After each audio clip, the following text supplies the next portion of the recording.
Engenheiro civil formado pela Universidade Federal do Paraná, Carlos Richibitter nasceu em Blumenau, mas adotou Curitiba como sua casa. Veio estudar e aqui começou uma história de vida pública. Mais tarde, já formado, foi presidente do IBC, da Caixa Econômica Federal, do Banco do Brasil no governo Geisel e ministro da Fazenda no governo Figueiredo. Carlos Richibitter também aprendeu desde cedo que a música e a literatura são tão importantes quanto o trabalho. Cidadão do mundo, viveu na Europa, mas retornou a Curitiba. Carlos Richibitter é o nosso persona de hoje. Dr. Richibitter, primeiro, muito obrigado por receber a gente aqui na sua nova residência, né? Uma residência aí que o senhor está nela aí há poucos dias. Eu gostaria, para a gente começar essa nossa conversa, que o senhor contasse um pouco da sua formação. O senhor é da turma de 52 da Universidade Federal do Paraná, de engenheiros, a turma de Ney Braga, Saul Raiz. Nossa turma é chamada a turma do Ney Braga. Ela tinha esse nome?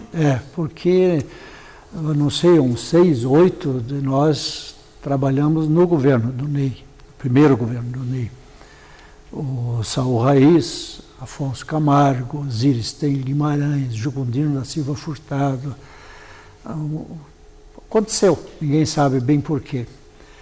Mas eu sou blumenauense e vim para o Paraná porque em Santa Catarina não tinha Escola Superior de Engenharia.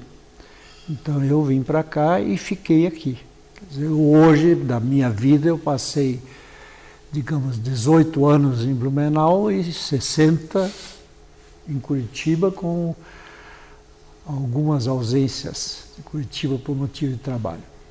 Mas me sinto claramente muito mais paranaense do que catarinense.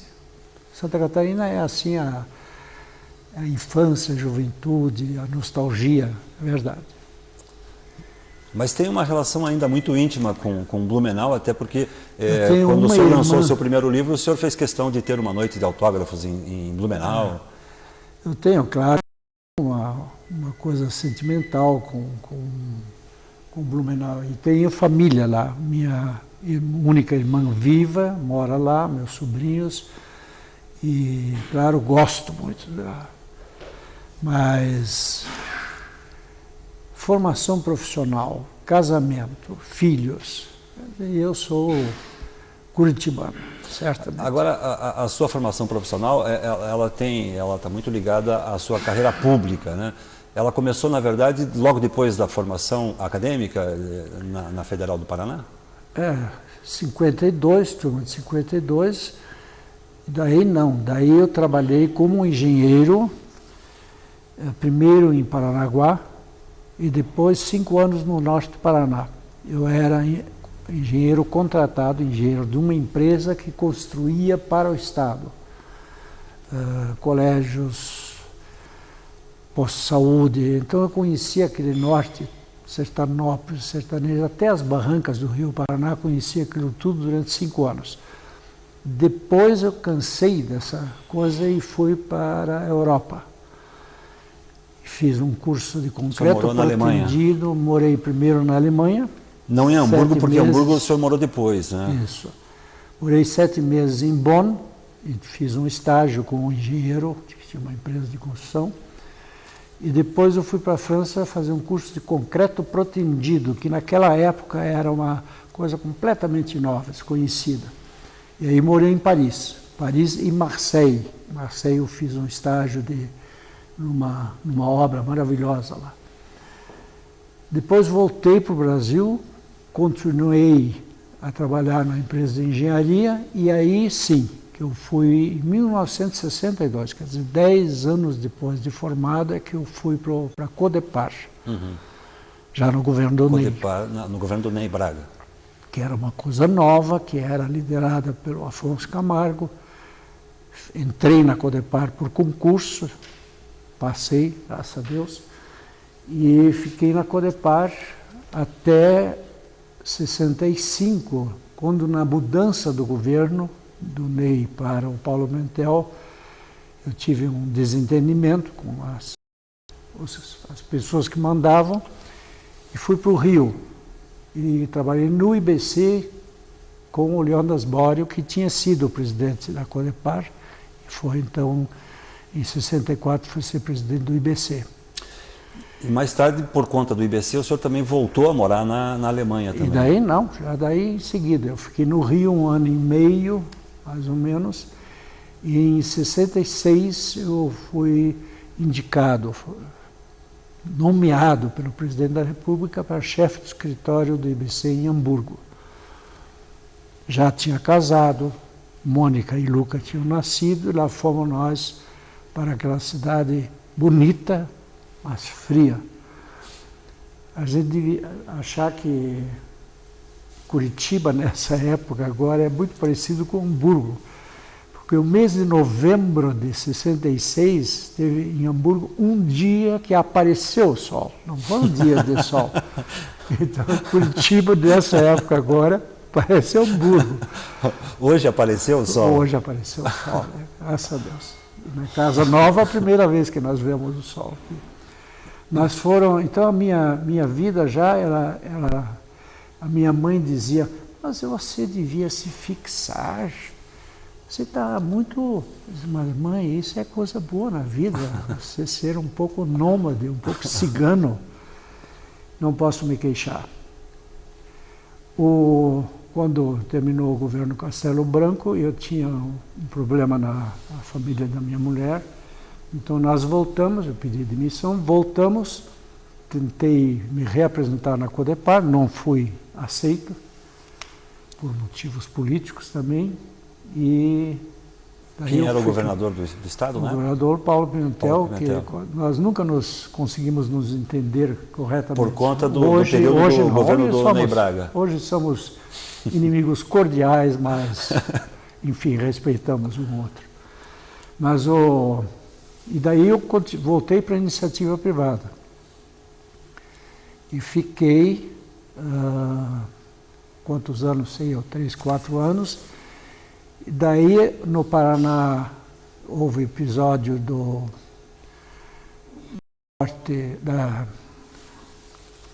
governador que foi impeachado, como é que chama ele? O governador do Paraná? Que saiu. Que foi tirado do governo e assumiu o Parigó. E quando assumiu o Parigó, o Maurício Schumann virou secretário da Fazenda, e que era meu companheiro desde a Codepar, ele era diretor quando eu era engenheiro, e me convidou para ser presidente do BADEP. O BADEP que era a hoje Codepar. Sim. A Codepar transformou-se... A Codepar hoje virou, é o BADEP. Virou o BADEP. Virou. E quando eu saí da Codepar, a minha mulher dizia, você parece viúvo. Mas viúvo de uma amante, porque você perdeu a sua amante, que eu era apaixonado, obviamente, pela Codepar. Então, quando eu voltei para o BADEP, eu disse, pronto, acontece milagres na vida. Ela voltou. E foram anos muito bons. O senhor pegou justamente esse período de transição do Paraná, né? da construção, na verdade, do Paraná, não, acho que aconteceu no governo Ney Braga. A Codepar foi um negócio muito, muito importante para o Paraná. Talvez foi o ponto de mutação. E no BADEP, nos anos, nós estamos falando de 72 agora, foi a época áurea do Brasil, né, com investimentos, etc. E, como dizia o Marcos Sá Correia, o Brasil e o Paraná pegaram jacaré na crista da onda da prosperidade do mundo, que era uma década maravilhosa.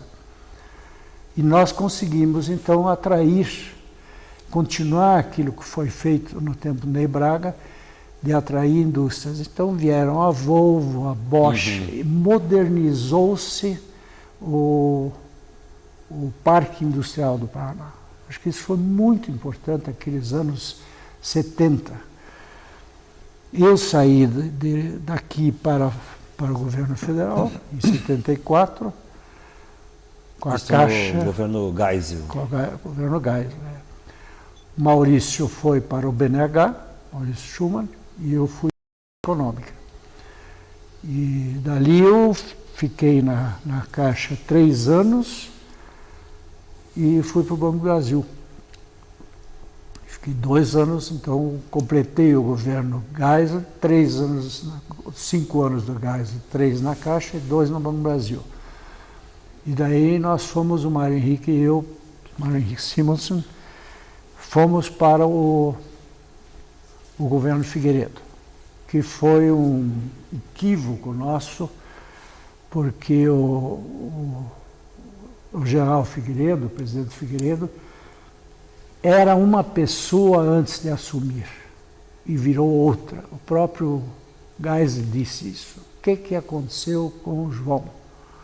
Ele mudou de personalidade e ficou uma pessoa fraca. E não havia nada que justificasse essa mudança? Aparentemente não. E a gente se pergunta muito. Mesmo o senhor tendo tido uma relação muito próxima, porque era ministro da Fazenda na época, com essa proximidade, eu era presidente do Banco Brasil, foi possível constatar o porquê da mudança? Almoçava com a gente uma vez por semana e era uma pessoa interessantíssima, muito queria saber das coisas, o porquê, era um prazer conversar com ele. E depois ele parece que chegou à meta, ou chegou ao lugar onde queria e parou. Parece que relaxou. E daí nós tivemos períodos muito difíceis, muito complicados, e eu tinha uma opinião muito firme sobre o que se deveria fazer, e fiz um relatório ao governo propondo medidas muito fortes para restringir importações.Esse relatório não foi aceito e eu fui embora. Aí o senhor pediu para sair, foi quando o senhor pediu para sair? Então eu fiquei apenas 10 meses no Ministério da Fazenda. Ministério da Fazenda. Agora, esse governo Figueiredo foi responsável pelo momento de transição do país, né? Foi a entrega do bastão do governo militar para o governo civil. Como é que era lá dentro esse momento? O que o senhor sentia, o que o senhor via? Então, veja, eu acho que eu não li nada que me desse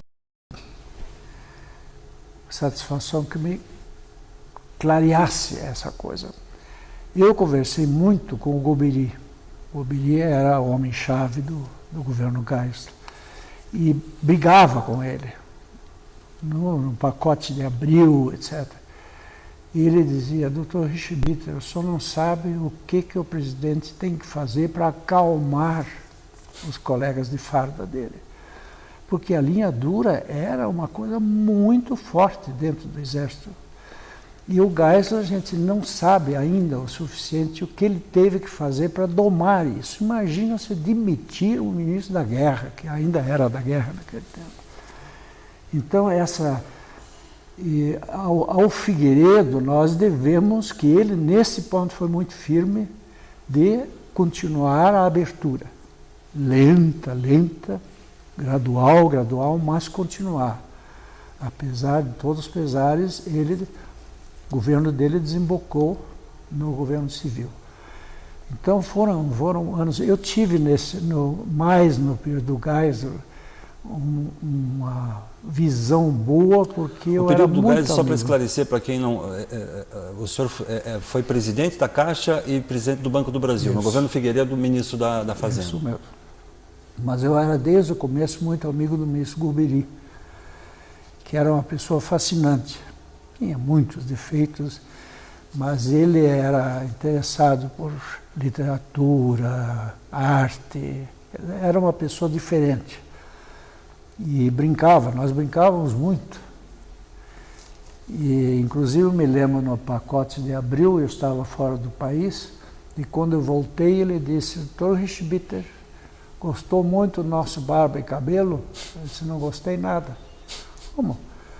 Saiu muito sangue. Nós vamos sofrer muitos anos. Essa desgraça dos deputados nordestinos, né? Que destruiu a federação. Já não é lá essas coisas no Brasil. Mas esse pacote de Abril, ele é responsável por muita confusão no Brasil. O senhor costumava dizer, nesse período da Caixa Econômica até o Ministério da Fazenda, que não havia plano econômico que funcionasse se não tivesse endosso da população. O que o senhor queria dizer exatamente com isso? Eu acho que nós éramos... Quer dizer, está muito claro, né? Brasília já é uma cidade que induz ao fechamento, né? É uma cidade feita para a ditadura, eu sempre disse isso, né? Até um dia o ministro da França, o ministro da Fazenda da França estava lá e ele disse, Brasília, os franceses adoram o Brasil. Ele disse, Monsieur, Brasília é uma Versailles sem Paris do lado. E é uma Versailles que tem uma corte, mas não tem rei. E é uma coisa muito curiosa, Brasília. Ela induz a se achar todo-poderoso. Então eu fazia autocrítica e crítica. Dizia, não pode continuar assim, nós não podemos errar sozinhos, a gente não pode fazer isso. E eu acho que fui talvez o primeiro que fazia crítica de dentro do governo. Eu quase fui demitido 2 vezes pelo Geisel. Porque foi advertido severamente pelo general. Naquele tempo a Argentina tinha o ministro da Economia. E eu sempre achei que você não pode ter ministro de planejamento, fazenda, não sei o quê, essa superposição de poderes. Então, em entrevistas, eu defendia a ideia do ministro da Economia. Daí o Mário Henrique me chamou e disse, o velho me disse, demita o Richibitter. Porque ele fica falando desse negócio do ministro da Economia, que o ministro da Economia era ele, o Geisel, que mandava. Sim. Em todos os outros. Eu sou presidente e ministro. Mas o Geisel é uma pessoa interessante. Numa das eleições lá, não sei qual delas, o MDB ganhou, a oposição ganhou muito. E o Aureliano Chaves deu uma entrevista dizendo, não adianta tapar o sol com a peneira, nós temos que reconhecer que perdemos a eleição. Um dia depois eu dei uma entrevista coletiva, qualquer coisa, me perguntaram, eu disse, acho que o Aureliano Chaves, o Aureliano tem toda a razão. Preciso olhar de frente para os problemas que o governo tem. Resultado, me telefona o Simons e diz assim, o Geisel mandou demitir. Por quê? Porque o não tem que nada dizer coisas sobre política, opiniões. Ele é presidente do Banco do Brasil. Aí disse o Simons, mas o Aureliano disse, o Aureliano não pode dizer besteira, ele é político. Coisa do alemão, né? Então, agora, nessa época também, o senhor viveu o período do petróleo, a guerra do petróleo, naquela época chamada de guerra do petróleo, que tinha reflexos aqui nos sucessivos aumentos do petróleo, e o Brasil naquela época tinha que rever seus planos econômicos, né? Não, isso aconteceu diretamente em 74, né? Na mudança do governo, teve a crise do petróleo e o Brasil reagiu mal. O Mário Henrique inventou as famosas simonetas, mas nada disso é suficiente. E eu estava muito irritado eu sempre acho que você tem que olhar para as coisas e tentar mudar, não empurrar com a barriga para ver o que dá. Remediar. E aí eu fiquei muito amigo do pessoal do JB. E num almoço eu estava especialmente irritado e disse isso. Não, é preciso se repensar esse país. O país, antes da crise do petróleo, era um, agora é outro. Nós temos que mudar de rumo. Olhos. E eles foi um debate muito bom. E no dia seguinte foi o editorial do JB, repensar o país. Sem dizer a fonte, sem dizer quem era, mas não seria ameaçado novamente de demissão. Sumariamente demitido. Com muito bem escrito, não sei quem foi, se foi o Walter Fontoura, enfim, o artigo. Resultado, o dono, entre aspas, do JB foi chamado pelo ministro encarregado de comunicação social. Em matéria de nome, eu só sei o meu ainda direito. E o O governo quer saber quem foi a origem desse editorial, quem foi a pessoa. E ele não me entregou, né? Só depois, quando ele veio almoçar comigo e disse: Nascimento Brito, estou sendo cobrado. Eu disse: não, pelo menos vocês ganharam uma atenção especial Com certeza. do governo. Mas essa preocupação eu tenho até hoje. Eu acho que o Brasil está construindo o seu futuro, fazendo uma ponte que não sabe para onde vai. Nós continuamos sem rumo. Nós temos uma política financeira, nota 10, dado pelos professores do FMI, o que tem que preocupar a gente. Alguma coisa não está certo. Se o FMI acha dá bem, nota 10 é porque não está certo. Não é. E nós não conseguimos. O Brasil precisa de investimento. Precisa de investimento nas estradas. Nós vamos ficar sem energia qualquer dia. Então, saúde, tem tudo o que fazer. Sobre esse Brasil do futuro, eu gostaria de conversar com o senhor no próximo bloco. A gente faz um rápido intervalo, nós já voltamos, um instante só.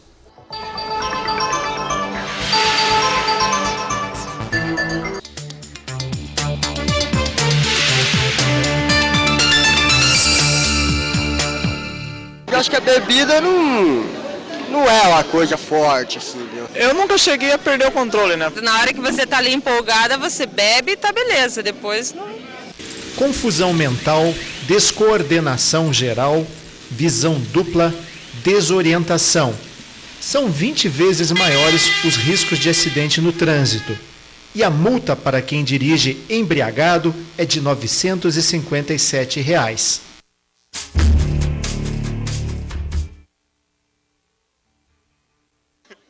Alcoolismo é uma doença que vai tomando conta da pessoa devagarinho.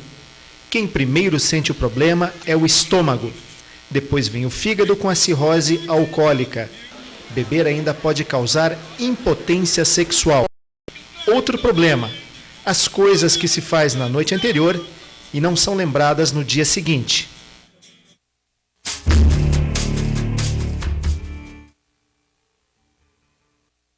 Os absurdos que se comete por causa da bebida envolvem todos que estão ao redor.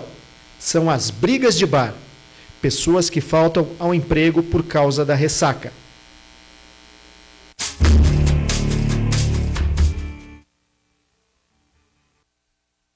Todo mundo conhece filhos que perderam os pais para a bebida, mas para isso não existe multa.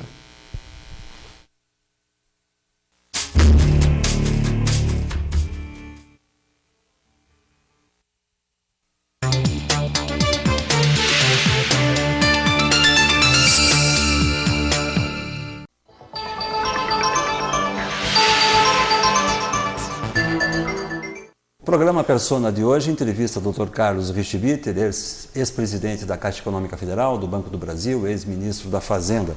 No primeiro bloco falávamos aí o senhor fazia críticas aos governos anteriores e ao atual, dizendo que o Brasil nunca teve um rumo, na verdade, e continua sem esse rumo, Dr. Carlos. Eu acho que nós temos, no momento, uma administração da economia voltada para a ortodoxia monetária. O que em si não é ruim, você combater a inflação. A inflação é uma doença que ataca mais os pobres do que os outros, porque os outros podem se defender com correção monetária, juros, etc. Mas ela não pode ser a meta de um povo, de um país, de uma nação. A meta não é combater a inflação. Um país como o Brasil tem que crescer. Tem que crescer porque nós crescemos em população, nós precisamos de empregos. Como que você arranja empregos? Com investimento. E nós não estamos investindo. Isso é dramático. O embaixador Recupero, que foi ministro da Fazenda por um curto período, que escreveu outro dia um artigo muito importante, analisando o governo do Salazar em Portugal. O Salazar governou Portugal durante 30, 40 anos, não sei. E foi um administrador exemplar do ponto de vista de finanças públicas. Portugal estava sem dívidas, só que Portugal estagnou e ficou para trás e ficou o país mais pobre da Europa. Enquanto todo o resto ia para a modernidade, Portugal ficava na Idade Média. O senhor disse que o Brasil está nesse caminho, então?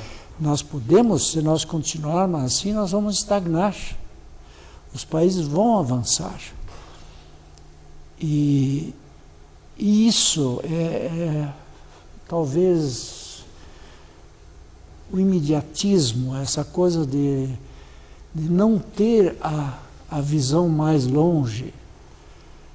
Nós tínhamos programas plurianuais, mesmo que fossem só pro forma, mas de uma forma eles balizam o caminho do país. E isso não está existindo, não existe. Então isso é uma preocupação muito grande. A raiz dos problemas do Brasil é dívida. Hoje, então, por que eu saí do governo? Porque nós fizemos uma projeção do que ia acontecer depois do petróleo e chegamos à conclusão que o Brasil chegaria a um endividamento acima da capacidade de pagar por essa dívida. E colocamos isso no papel, fizemos uma projeção e dissemos, não basta exportar mais, é preciso importar menos e temos que fazer controle físico das importações. Isso não foi aceito. A dívida cresceu muito, com muito sofrimento. Lembra-se dos anos 80. O Brasil quebrou, praticamente, depois do México. E sofremos. Com muito sofrimento, a gente voltou a ter capacidade de pagamento, tudo mais estava saindo. Quando, no governo do Fernando Henrique, nós nos endividamos novamente acima do limite. Apesar da venda das estatais, com a infelicidade do congelamento do câmbio, o Brasil entrou de novo num processo de endividamento e que hoje, com a loucura de economizar quase 5% do PIB de superávit, não consegue nem pagar os juros da dívida. Não é suficiente, apesar de pagar mais de 100 bilhões de juros. Eu acho que isso é uma armadilha que está virando mortal. O Belmiro, que é comentarista, debatedor no programa de vocês, que é muito meu amigo, escreveu outro dia um artigo, acho que foi domingo, na Gazeta, um artigo muito claro sobre esse problema. E eu acho que nós teríamos uma possibilidade de solução, que é dizer, o poupador, para quem que o Brasil deve?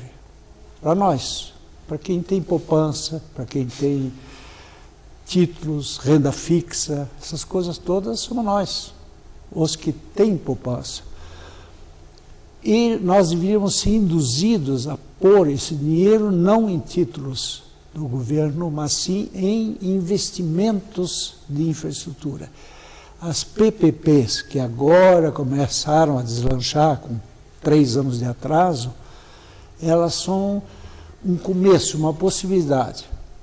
Mas se você tem o seu dinheiro que te rende, vai lá, 1% ao mês, o governo diz, você investe numa hidroelétrica que eu te garanto um dividendo igual a isso. Isso se pode construir. Eu acho que isso é a única forma de você sair dessa massa de dívida que já atinge 1 trilhão e que cresce a cada ano. Então, o Brasil está se sacrificando para pagar uma coisa que não consegue não nunca. Vai conseguir. A história grega do sujeito que empurra a pedra, morra acima, de repente escorrega, ela vem mais embaixo, nós estamos nisso.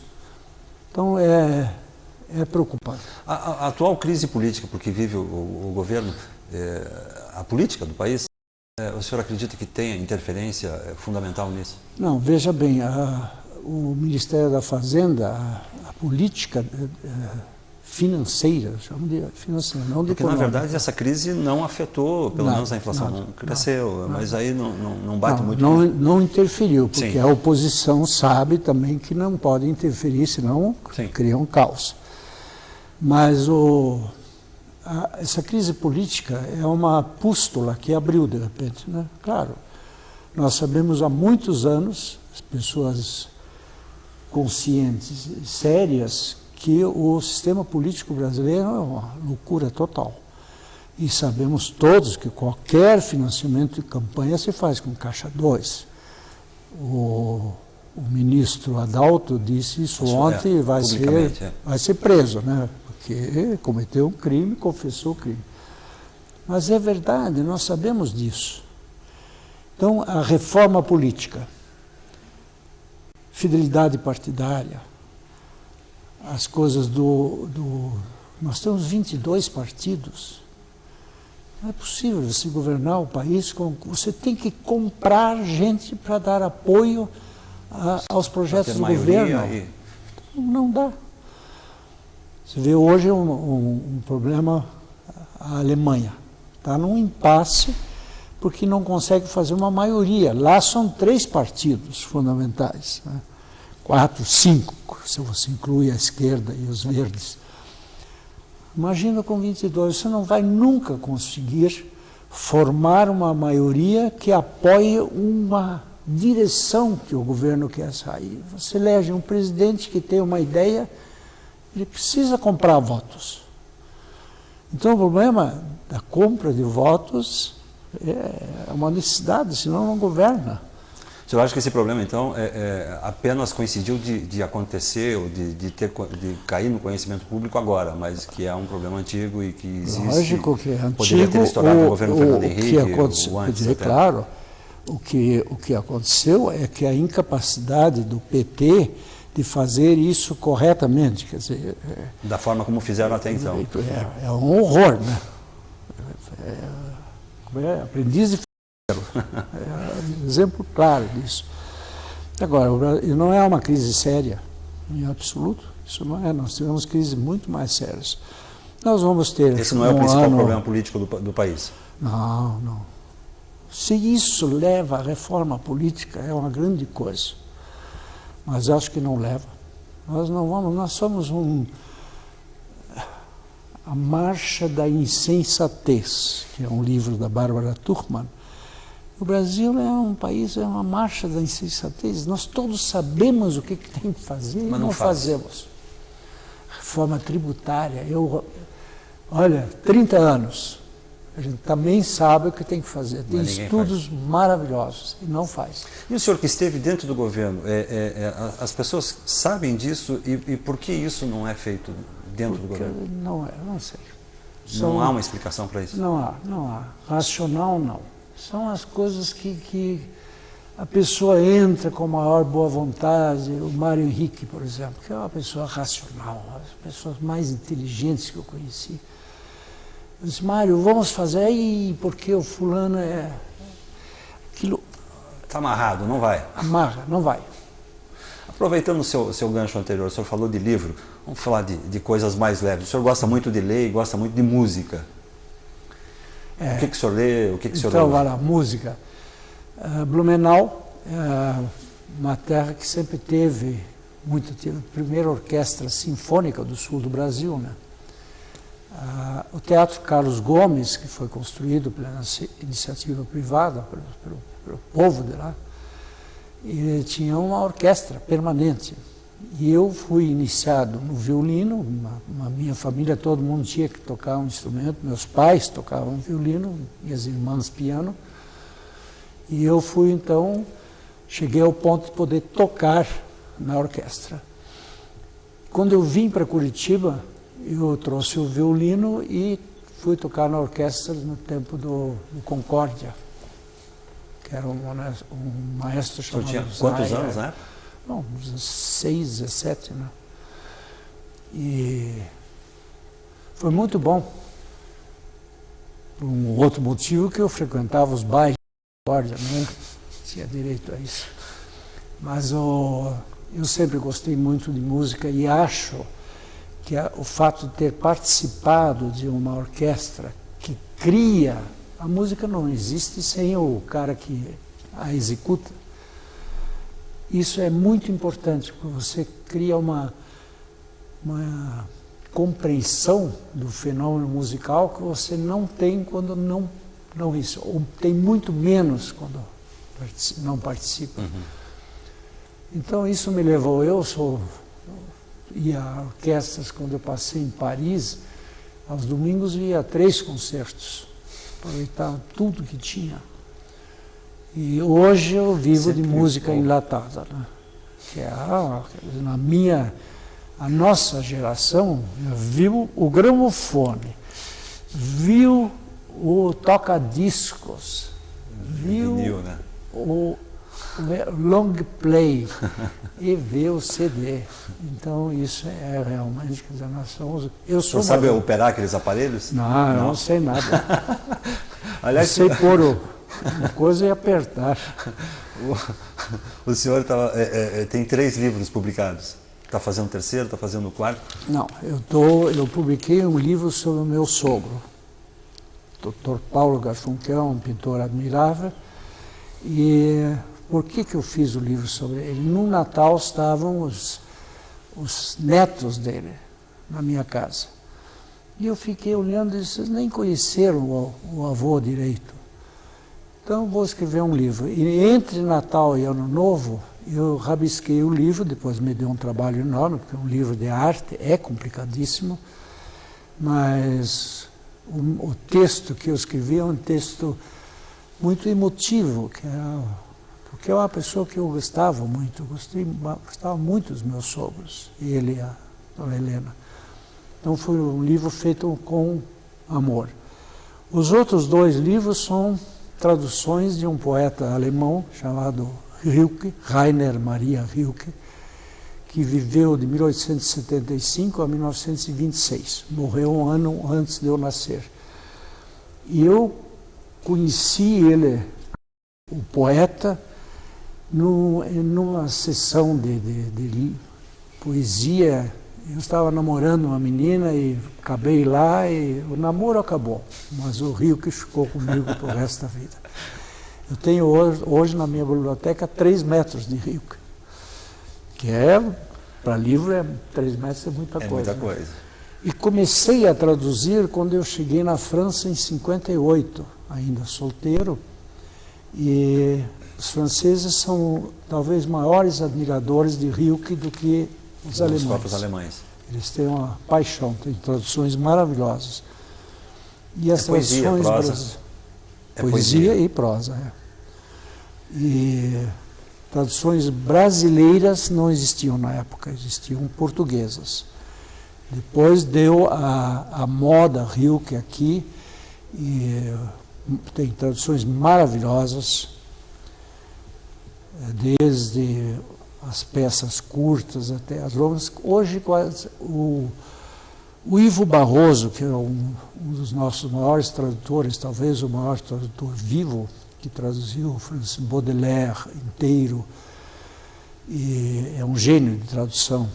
E ele está há tempo com o projeto de editar a obra completa do Rilke, completa não, mas é uma seleção tipo 1000 páginas, uma coisa assim. E ele incluiria algumas traduções minhas nesse livro. Aliás, tem uma revista de poesia publicada pelo Ministério da Educação que outro dia pôs 3 traduções de um poema de Rilke. Uma tradução pelo Ivo Barroso, outra do Manuel Bandeira e outra deste que vos fala. O que muito me orgulhou. Mas imagina junto com o Manuel Bandeira. E a tradução não é muito pior, não. E isso foi o primeiro livro, foi uma seleção que eu fiz. E depois eu me aventurei a traduzir com rima os 56 sonetos e as 10 elegias. As elegias não são rimadas, mas os sonetos sim. E me deu um prazer fantástico.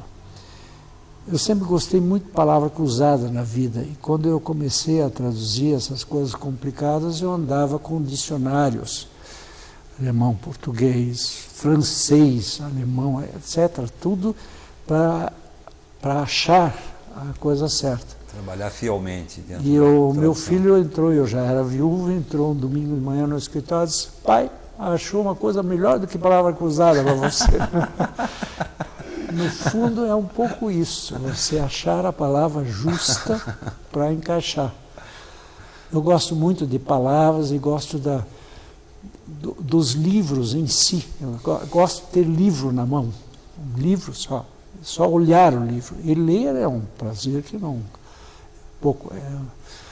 Ouvir música, sim, música não precisa traduzir, né? Essa é a grande vantagem da música, ela não precisa de tradução. Já a literatura, se você não lê a língua, você tem que viver a tradução. Eu tenho Milan Kundera, que é o meu amigo mais recente, digamos assim, né? Que é tcheco, não adianta, não vou aprender tcheco para lê-lo. Tem que viver, mas Agora, é bom. Curiosamente, essas traduções, assim como o senhor não tem a familiaridade com o aparelho de CD, essas traduções e o primeiro livro, o senhor fez sem nenhum auxílio de máquina de escrever e nem muito menos de computador. Escrevo à mão. Tudo à mão. Tudo à mão. Uma letra horrível, mas a datilógrafa sofre. Não, mas é bom, como não... Eu fico admirado com as coisas que as pessoas escrevem numa vida curta, às vezes, né? O Rio que viveu 50 anos, então é duro, né? O que ele escreveu... O que está se escrevendo hoje no Brasil? O que o senhor gosta ou o senhor não se interessa? Eu gosto muito dos contistas brasileiros, né? O nosso Dalton, que é um gênio. Eu gosto muito do Veríssimo. E gosto do Chico Buarque, que é uma coisa muito polêmica, né? A literatura do Chico, mas eu acho que ele é um poeta da palavra. Ele é, talvez, para mim, o gênio musical da minha época. Uhum. Vinícius, etc. Sempre poesia. Carlos Drummond de Andrade. Novos, poucos, né? Em cultura, tem um sujeito chamado Daniel Bell, que diz que ele tem uma posição triuna na vida. Triuna é uma palavra inglesa adaptada. Que ele é moderno na política, mas é conservador na cultura. Por quê? Porque as coisas novas, elas têm que primeiro se submeter à vida, à crítica, para ver se sobrevivem. E ele tem toda a razão, porque as coisas da moda que surgem e morrem são uma infinidade de coisas que são moda e que se esquece um mês depois ou 6 meses depois. Então, eu tenho uma resistência muito grande a coisas, viu, aquele gênio, que é maravilhoso. Assim. Paro, né? Não é só a idade, eu sempre tive isso. Sempre fui conservador em matéria de cultura. Na música, aconteceu um negócio muito, muito estranho. A música se desligou do povo. Música erudita. No tempo dos clássicos, o povo cantava junto, sabia Mozart, as pessoas cantavam na rua de Viena. E o que se toca hoje em salões de concerto? Se toca os caras que morreram faz 100 anos, 200 anos. Não tem nada novo. Então a música nova, ela não conseguiu ainda fazer o dodecafônico, essas coisas todas, elas não entram no coração das pessoas. São coisas construídas no cérebro. Para comercialização, provavelmente, talvez. Não é. É o intelecto que predomina. E na arte não pode. O intelecto é para ciências exatas. A arte tem que ser com o coração, tem que ser com uma coisa mais do que construída. Por falar em alma, por falar em coração, o senhor viveu muito tempo da sua vida fora do Brasil, fora de Curitiba, morou na Alemanha, morou na França, mas sempre procurou ter essa relação com a cidade. Para a gente encerrar essa conversa, o que Curitiba tem que segurou o senhor por aqui? Embora seja um catarinense com raiz em Curitiba. Então, veja, quando eu vim a Curitiba em 48, Curitiba é uma cidade, não tinha forma, não tinha nada assim de importante. E a minha mulher trabalhava na prefeitura e eu comecei ela trazia não os problemas, mas ela contava muitas coisas sobre. E eu comecei a viver com ela um problema da cidade. O Jaime Lerner, eu conhecia muito, e nós achávamos que ele era um sujeito muito preguiçoso. Ele sabe da minha opinião a respeito disso. Quando ele foi indicado prefeito, nós achávamos que ia ser uma desgraça. Ixi, isso é um horror. E ele não. Havia um plano diretor que tinha sido elaborado por uma empresa que fora contratada pela Codepar, quando eu estava na Codepar, para dar uma visão de Curitiba. O que fazer? O Ivo Arzua era prefeito e queria alargar a Rua Marechal Deodoro e queria prolongar a 7 de setembro. E eu questionava, por quê? Tem que ter um plano. Eu pago o plano. Então fizemos um concurso, ganharam para... Continuar o agacho ou fazer um novo plano diretor? Novo plano. E quando o Jaime virou prefeito, ele olhou o plano e disse, vamos fazer. É esse. E fez, com muita coragem. Você imagina fechar a Rua 15. As pessoas mais novas não se lembram, mas a Rua 15, os comerciantes queriam matar o coração da cidade, né? Que era ali. Ninguém mais vai comprar. Ele fez a primeira rua de pedestre do Brasil. Um projeto bastante polêmico, E hoje é seguido em toda parte. E o Jaime foi muito corajoso. Acho que foi, não vai haver ninguém melhor do que ele como prefeito, porque ele deu forma à cidade e ele teve a coragem de executar um plano. E eu digo a ele sempre que ele deu aos curitibanos aquilo que eles hoje dizem, da onde você é? Eu sou de Curitiba. Orgulho de ser curitibano. E você curitibano. pode dizer isso em Paris, que as pessoas sabem. Quer dizer, o Jaime como primeiro belíssimo prefeito e vendeu a cidade ao mundo. Vendeu mesmo. Isso nós temos que reconhecer. E o senhor, como bom curitibano, não, claro, eu acho... também comprou essa ideia? Há uns anos atrás veio um casal amigo de São Paulo, ela não conhecia Curitiba, então ele pediu, você tem tempinho para mostrar a cidade para a gente? Vamos? Sábado de tarde. Peguei-os no hotel 1 hora e depositei-os de volta no hotel às 6 horas. Daí ele me perguntou, o que vocês mostravam antes do Jaime Lerner? Pensei bem, tudo.